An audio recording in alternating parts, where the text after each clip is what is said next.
귀한 뜻이 이루어지는 그런 날이 될 줄을 믿습니다. 오늘 말씀은 이제 다윗의 승리에 관한 말씀들로 20장까지 18장부터 20장까지가 다윗이 어떻게 주변 국가들을 이기게 되었는지, 하나님께서 다윗을 통해서 어떻게 아브라함과 얘기하셨던, 언약하셨던 그것을 이루어 가시는지를 오늘 말씀하고 있는데요. 어제는 그 블레셋 사람들을 쳐서 항복을 받고 모압을 치고, 그 다음에 소바왕 하다데스를 치고 또 하맛도 치고 하면서 여러 그 주변 국가들을 하나씩 이 정복해 나가는 그러한 일들이 다윗에게 있었던 것이고요. 오늘 말씀은 암몬과 아람까지 이제 굴복시키는 그 내용입니다. 아브라함을 통해서 하나님께서 약속하신 애굽 강에서부터 유브라데 강까지 하나님께서 이스라엘 자손에게 주셨다라고 하는 이 약속의 말씀은 여러 가지 이 싸움들을 통해서 결국 하나님께서 이루어 가시는데, 최종적으로 유브라데 강까지 가는 것은 솔로몬 왕 당시에 유브라데 강까지 진출을 하게 됩니다. 솔로몬 이 역대하, 여기 뒤에 보면 이제 역대하 9장에 보면은 솔로몬 시대에 유브라데 강까지 이렇게 다스렸다라는 진출했다라는 말이 나오는데요. 이 일들을 계속해서 하나님께서 이루어 가시고, 또 유브라데 강까지 진출을 하고 거기를 다스렸는데 그거를 계속해서 유지하느냐, 유지하지 못하는 것이 이스라엘의 역사죠. 어쨌든 하나님께서 약속하신 바에 대하여 계속해서 믿음의 사람들을 통해서 그거를 확장시켜 나가고, 또 믿음을 통해서 그거를 유지해 나가는 것이 하나님의 계획이고, 그렇기 때문에 이런 모든 전쟁과 싸움은 사실은 무엇에 관한 싸움인가? 군사력이나 경제력에 관한 싸움이 아니라 믿음으로 어떻게 서 가고 있는가? 믿음을 통해서 그 하나님의 약속이 이루어지기도 하고, 그 믿음으로 반응하지 않을 때 하나님의 약속은 오히려 남아있는 상태로 머물러 있게 되는 것입니다. 오늘 본문은 다윗이 암몬과 아람을 친 내용인데요. 원래 암몬은 사울왕 당시에는 원수처럼 지냈습니다. 사울왕이 그 다스릴 초기에 암몬이 쳐들어와서 사울과 전쟁을 하게 되었고, 그로 인해서 사울이 드디어 승리를 하고, 그러면서 암몬하고 사울과의 관계는 그래 썩 좋은 관계는 아니죠. 그런 관계에서 서로 전쟁하고 전쟁받고 이런 관계였는데, 그런데 다윗 시대에는 서로 좋은 관계를 가지고 있었습니다. 이 암몬 자손은 모압 자손과 마찬가지로 바로 이 아브라함의 조카 롯의 후손이죠. 그래서 모압과 이 암몬 둘은 형제지간이고, 또 이스라엘과는 이제 친족지간이 되는데, 그럼에도 불구하고 이 암몬과 모압에 대하여 하나님은 암몬과 모압을 공격하지 말고 그들과 잘 지내도록, 그래서 이스라엘 백성들이 이집트에서 나와서 가나안 땅으로 들어갈 때 모압 땅, 암몬 땅 거기에서 전쟁하지 말아라, 너의 형제이다 하면서 그들이 비록 다른 신을 섬기는, 이미 시간이 오래되어서 그들은 다른 족속처럼 있지만 그러나 그들이 서로 가까운 관계였기 때문에 그들과 전쟁을 하나님이 허락하지 않았습니다. 그런데 문제는 바로 모압과 암몬이 계속해서 이스라엘을 어렵게 만들고 미혹하고, 그래서 모압 같은 경우는 그모스 신을 섬기는 그들이 이스라엘이 그 근처에 왔었을 때 발람을 초청해 가지고 막 저주를 시키려고 하고, 또 그 자기들의 신을 섬기는 그 자리에 이스라엘을 미혹해서 끌어다가 그들도 타락시키고 하는 이런 일들을 통해서 하나님의 심판을 오히려 이스라엘이 받도록 그렇게 조작하는 그런 일들을 했었고, 암몬도 역시 계속해서 이스라엘을 괴롭혀왔던 그러한 그 족속이 되었던 거죠. 그러나 다윗 시대 때에는 그래도 좋은 관계를, 친밀한 관계를 가졌었습니다. 그런데 이제 이 암몬의 왕 나하스가 죽었는데 다윗과 좋은 관계를 가진 이 나하스가 죽고 나니까 이제 그 아들이 대신하여 이제 왕이 되었습니다. 그런데 이 아들이 왕이 되었을 때 우리가 잘 아는 대로 다윗이 조문을 보냈는데 이 조문을 보낸 그때 암몬에서는 어떤 일을 하게 되었느냐면은 조문객들을 굉장히 수치를 주고 모욕을 주는 일을 하였습니다. 왜 그렇게 했느냐면은 바로 이 암몬의 신하들, 암몬 왕의 신하들이 잘못된 충고를 한 거죠. 오판을 한 거죠. 그래서 다윗을 의심하고 그래서 다윗이 이 암몬으로 조문객을 보낸 것은 왕의 아버지를 조장하려고 정말 슬퍼서 하는 것이 아니라 이 땅을 들어와서 염탐하고 엿보고 어떤 기회를 노리려고 하는 거다 이참에 그러면서 잘못된 정보를 주고 그거를 국가 정책으로 오판을 하게 되었습니다. 그러므로 말미암아 이 두 나라가 이제 전쟁을 할 수밖에 없게 되었고 이 싸움이 이제 일어나는 거죠. 이 한 나라의 어떤 지도자가 누구냐에 따라서 그 나라가 이리 갔다가 저리 갔다가 하는 거죠. 우리나라도 그렇잖아요. 우리나라의 지도자가 어떤 생각을 갖고 있느냐에 따라서 이리 갔다가 저리 갔다가 좋은 관계 다 깨지기도 하고 또 깨졌던 관계가 다시 회복되기도 하고 이 주변에 있는 모든 이 호주도 마찬가지고 모든 나라가 바로 어떤 정권이 잡았느냐에 따라서 누구랑 친한가에 이렇게 움직여지게 돼 있어요. 그럼 그들과 친하게 되면은 친한 그쪽이 선이 되는 거고 또 친하지 않은 그들은 악이 되는 거고 옛날에는 악이었는데 지금은 선이 되고 이 인간의 어떠한 이런 정치 세계라는 것이 영원한 적도 없고 영원한 악도 없는 이러한 그 서로 간에 왔다 갔다 하면서 적도 됐다가 친구도 됐다가 뭐 이런 관계인데 바로 이 이스라엘이 암몬 자손과의 관계 안에서 어제는 이 다윗과 좋은 관계인 친구였던 관계가 이제 그것이 다 깨져버리고 이제 원수가 되어버린 관계로 변질되어 버렸습니다. 이런 관계로 인해서 이제 이 암몬과 다윗이 전쟁을 할 수밖에 없는데요. 여기에서 보면은 다윗은 호의를 베풀기 위해서 보냈는데 이렇게 바뀌고 났는데 그들이 어떻게 했느냐? 바로 이 신하들을 잡아다가 4절에 보면은 수염을 깎고 의복을 볼기 중간까지 자르고 돌려보냈다. 이렇게 얘기하고 있습니다. 사실 이러한 그 행위는 그 사신들은 누구를 대신해서 가는 겁니까? 바로 다윗을 대신해서 가는 거죠. 그러니까 이런 행위는 다윗을 타겟으로 해가지고 다윗을 타겟으로 해서 다윗에게 모독을 주고 모욕하는 그런 행위입니다. 다윗의 어떤 명예나 권위나 이런 것들을 다 무시하고 그 전에 있었던 아버지와의 좋은 관계들을 다 무시하고 모욕을 주는 행위를 한 이 일을 통해서 다윗이 가만히 있을 수가 없는 거죠.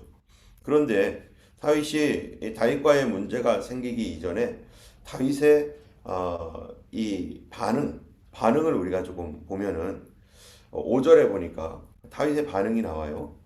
이런 자기를 모욕하고 모독을 준 그 사람들에 대하여 하나님께서 기름 부어 세운 다윗은 어떻게 반응하는가? 5절에 어떤 사람이 다윗에게 가서 그 사람들이 당한 일을 말하니라.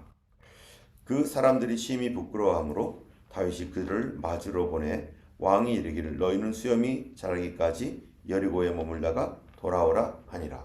이게 다윗의 반응이었어요. 이런 자신을 못 오겠다라고 하는 이런 말을 듣고 그 사람들 앞에 그들이 심히 부끄러워하는 상태였습니다. 창피를 당했죠.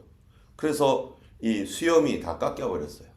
여러분, 이 수염이 깎였다라고 하는 것은 그 당시 사람들에게 어떤 겁니까? 지금도 중동에 가면 이렇게 수염을 기르고 있습니다.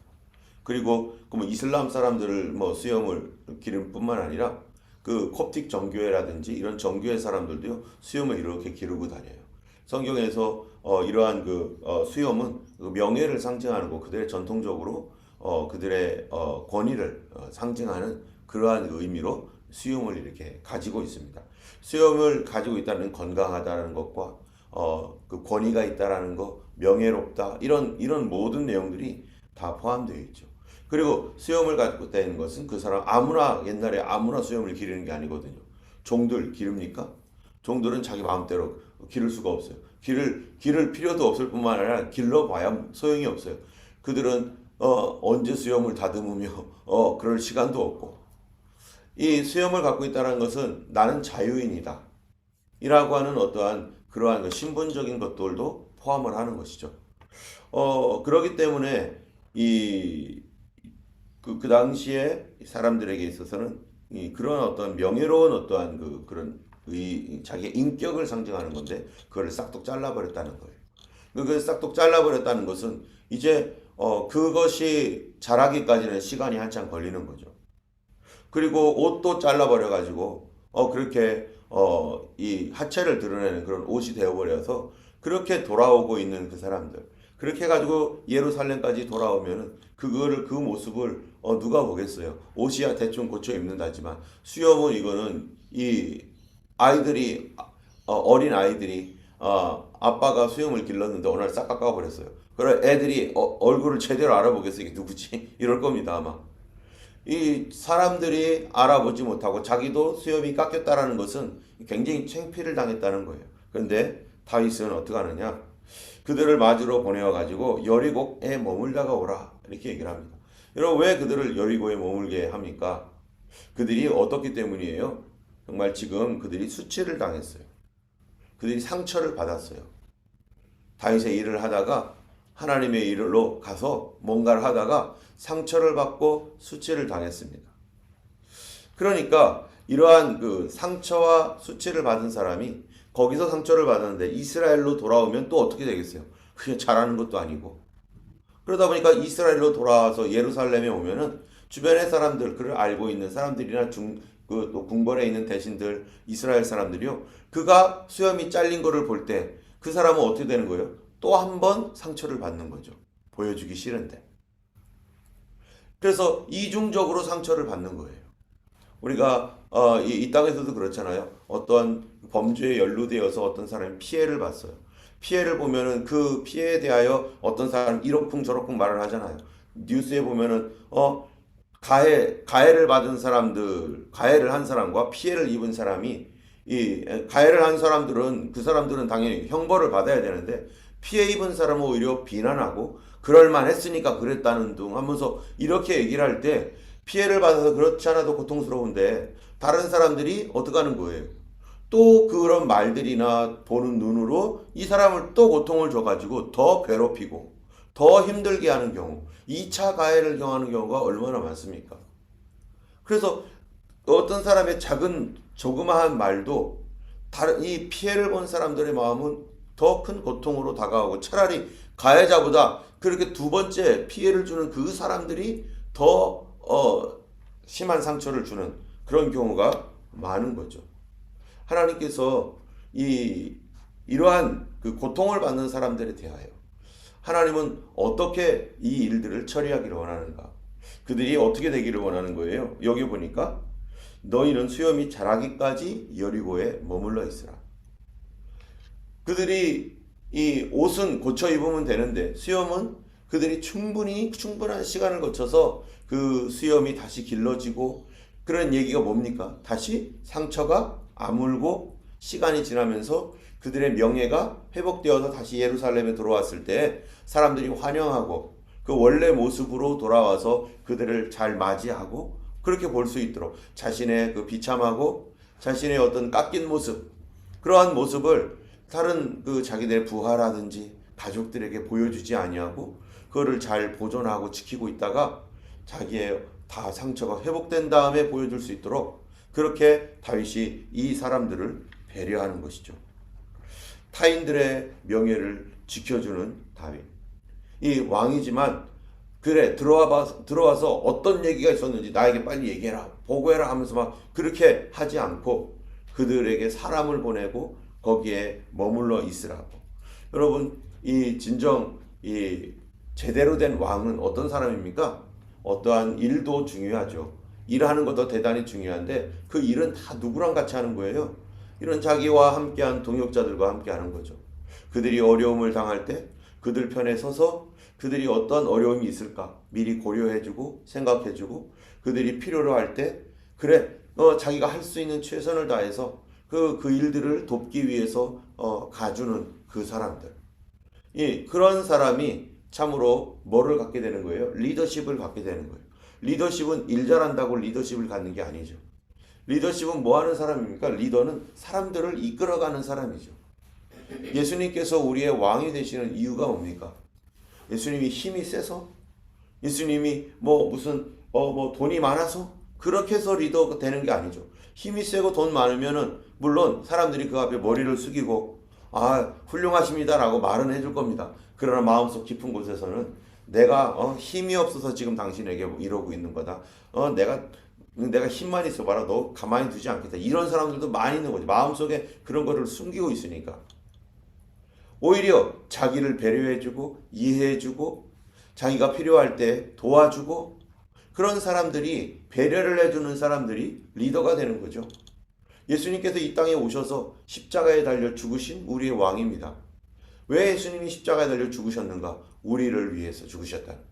우리의 죄를 용서하고 우리의 허물과 우리 안에 있는 이런 수치스러운 이런 죄악들, 이 더러운 것들을 가지고서는 하나님 앞에 설 수가 없기 때문에 예수님의 피로 가려주시고 그분의 피를 힘입어서 하나님께 담대히 오늘도 나갈 수 있도록 하기 위하여 그분 하나님 예수님께서 열어놓으신 새롭고 살 길, 그 길이 무엇이었냐면은 그 십자가의 길이었기 때문에 예수님께서 우리를 위하여 대신 죽으신 우리의 왕이 되는 거죠. 우리의 참된 왕, 나의 리더는 어떤 분입니까? 그거 다 얘기해 주는 거예요.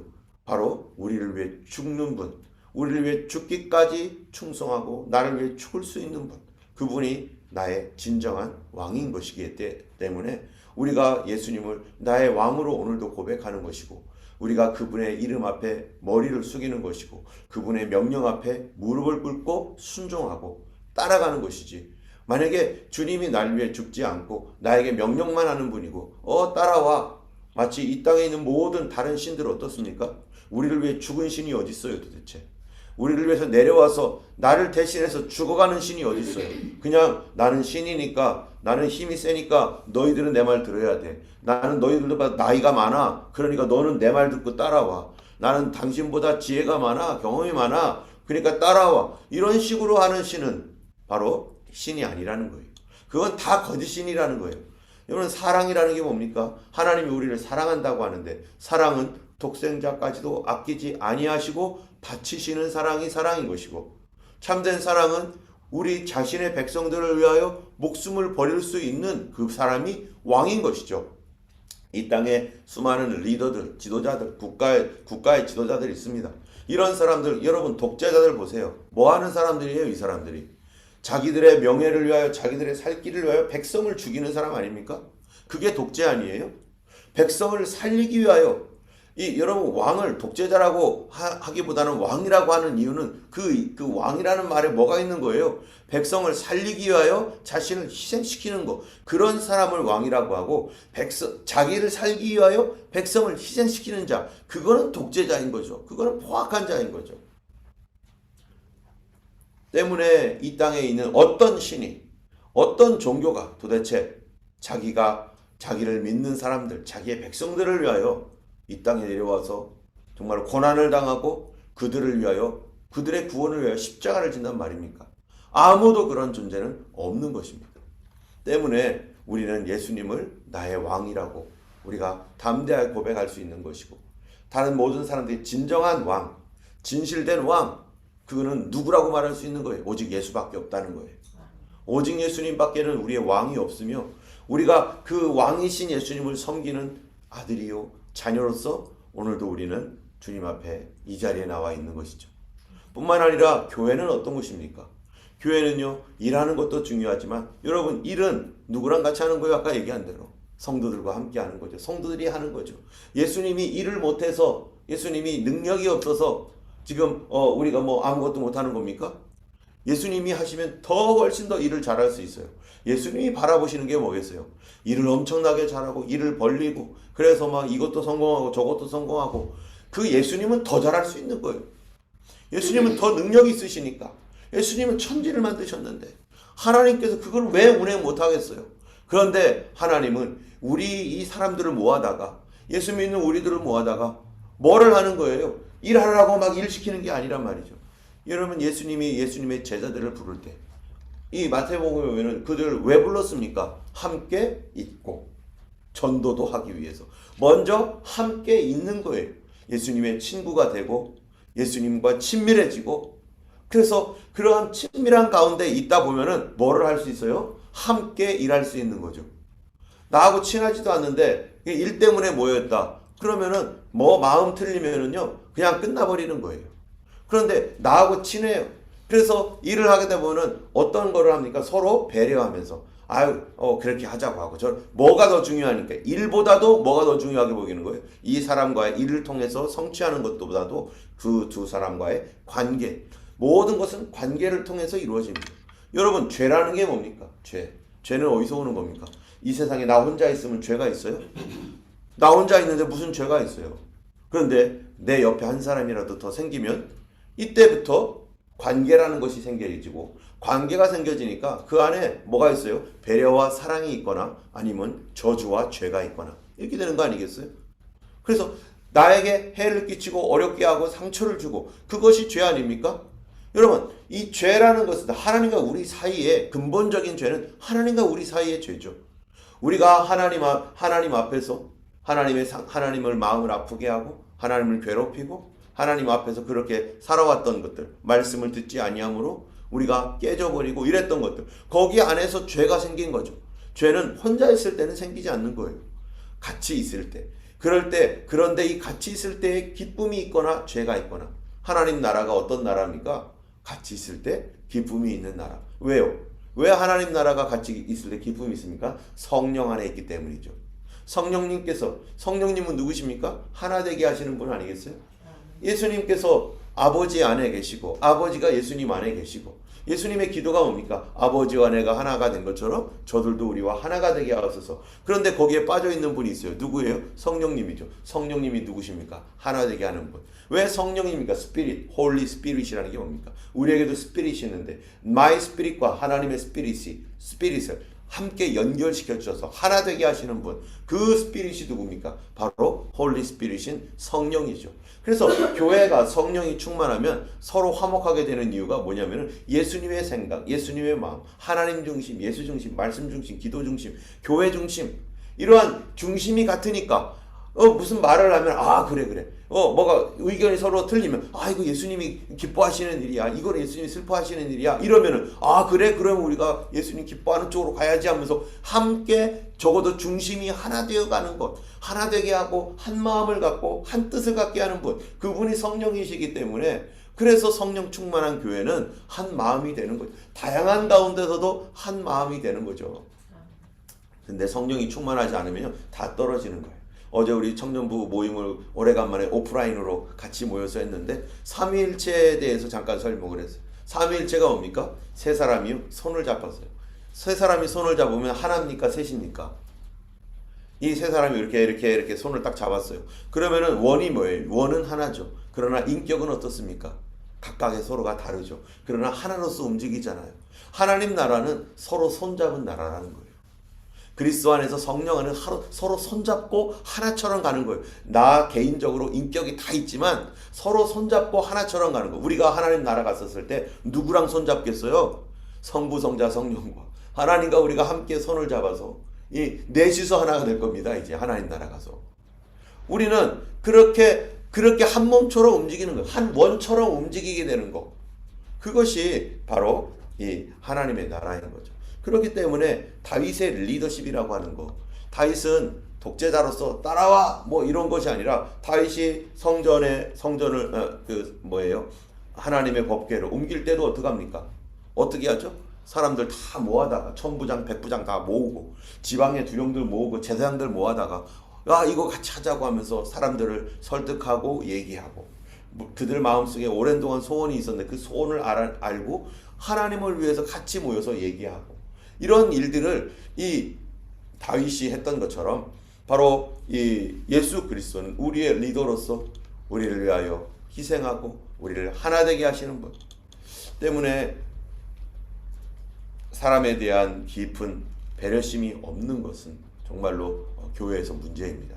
교회에서 뭔가를 바라볼 때 그 사람의 영혼과 그 사람의 마음을 생각하는 때문에 교회에서의 리더라면은 바로 사람들을 생각해야 돼. 저 사람이 이 일로 인하여 어떤 필요가 있을까? 내가 무엇을 해줘야 될까?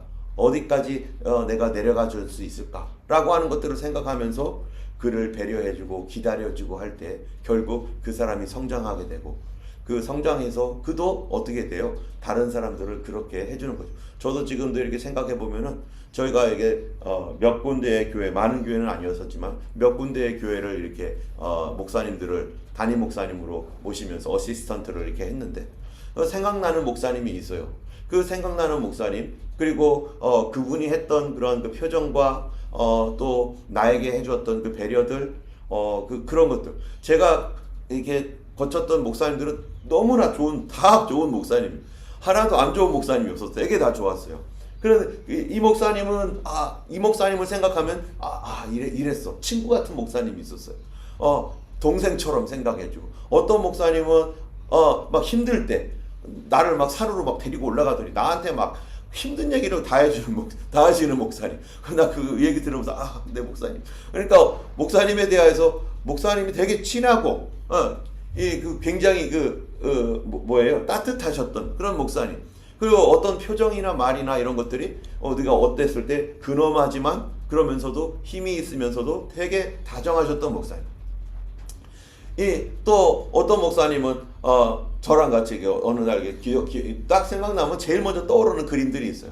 차에서 함께 저녁에 함께 차를 타고서 어떤 풍경을 바라보면서 뭐 이러저러한 얘기를 하다가 갑자기 목사님이 양복을 사주고 뭐 이랬던 목사님. 그러니까 담임 목사님들을 이렇게 생각할 때 그분들의 어떤 그런 것들이 제 마음속에 그림처럼 남아서 그분들이 이렇게 해줬었지. 내가 호주에 있었을 때는 이렇게 했었고 한국에 있었을 때는 이렇게 했었고 이렇게 배려해줬구나. 그래서 제가 여기 호주에 오고 여기에서 그 목회를 할 때 제가 어떠한 일들을 볼 때 그분들이 해주셨던 그런 것들이 나도 모르게 슬쩍슬쩍 이렇게 나오죠. 그래서 예전에 우리 그 교회 협력 선교사로서 있던 어떤 목사님 계셨잖아요. 그 아이들을 대할 때마다 옛날에 그 목사님이 우리 아이들을 대해줬던 그것들을 생각해가지고 그것들을 생각하면서 아이들이 얼마나 필요로 할까, 이런 게 필요로 할까. 그때 그 목사님은 맨날마다 우리 애들한테 10,000원씩 꼭 차 내릴 때마다 꼭 줬는데 그래서 애들이 차 타기를 엄청 좋아했었어요. 목사님만 탔다면 됐다 하고서 그럼 우리도 수입이다, 오늘 수입 20,000원 뭐 이러면서 그랬는데 와서 아이들을 이렇게 볼 때마다 그 생각이 나서 나는 돈 주기는 좀 그렇지만 어디 가가지고 일로 와봐, 살짝 와가지고 빵이라도 사주고 아이스크림 사주고 이런 것들이 나로부터 온 것이 아니라 그때 받았던 영향 때문에 우리가 예수님께 그런 영향을 받고 그리고 그것이 우리도 모르게 자연스럽게 나오고 예수님 하면은 생각나는 그림, 그런 그림을 통해서 우리가 이렇게 다른 사람들에게 배려하는 때문에 다윗은 바로 예수 그리스도의 모습입니다. 그가 사람을 배려해서 기다리게 하고 그의 명예가 회복되도록 하고 그가 비록 잘못했고 뭐 잘했건 뭐 이래도 그 사람들을 생각해주는 그런 마음, 그것이 예수님의 마음이고 우리가 비록 죄인일지라도 예수님은 이 죄인된 우리를 그래도 용서하시고 그를 세워놓으시고 상처를 치료하시는 분, 그분이 바로 우리 예수님이며 그분이 나를 위해 십자가 지신 나의 왕이 되시는 것입니다. 오늘도 왕 되신 예수님을 참으로 우리도 따라가며 그분을 참으로 그분의 그림과 그분의 그 사랑에 감사하여 오늘도 베푸는 오늘 하루가 되기를 원하고 금요일날 오늘 저녁에 함께 모여 다른 분들을 위해서 성도를 위하여 교회를 위하여 이 땅을 위하여 기도해 줄 수 있는 우리가 되기를 예수님의 이름으로 간절히 축원합니다. 이 시간 우리 기도하겠습니다. 사랑의 하나님 아버지 감사합니다. 오늘도 새 날을 주시고 또 이 날에 또 이 하나님 말씀을 통해서 우리가 같이 예배하며 이 아침을 또 주님 말씀으로 예배로 시작하게 하셨사오니 감사합니다. 종일토록 예수님과 동행하며 나를 위하여 십자가 지신 나의 왕, 나의 하나님, 그분을 따라가며 그분을 위해 살아가는 오늘 하루가 되게 하여 주시고, 오늘도 성도들 한 사람 한 사람 하나님 보호하시고 지키시고 치료하여 주시고, 아버지 주님의 그 사랑의 손으로 하나님 그들을 안수하시고 돌봐주시옵소서. 저녁에 모여서 기도할 때에도 성령의 불을 부어주시사 하나님 참으로 우리의 연약한 육신과 우리의 또 마음과 영적인 것들이 고침받게 하여 주시며, 하나님의 은혜 안에서 오늘도 하는 승리하는 하루, 죄와 싸우는 하루, 주님과 동행하는 그런 거룩한 하루 되게 하여 주시길 간절히 원합니다. 폴 벤타타를 위해서 우리가 주일에 하나님 기도하기로 했습니다. 주여 역사하셔서 그 아들을 만져주시고 그의 마음속에 있는 모든 딱딱한 것들, 하나님 차가운 것들을 녹여주시고 하나님 예수님 만나는 귀한 시간 되게 하여 주시옵소서. 감사드리며 오늘도 인도하실 줄 믿고 예수님 이름으로 기도드렸사옵나이다. 아멘. 우리 함께 기도할 때 우리 하나님의 성령으로 항상 충만하도록 기도해 주시기 바랍니다.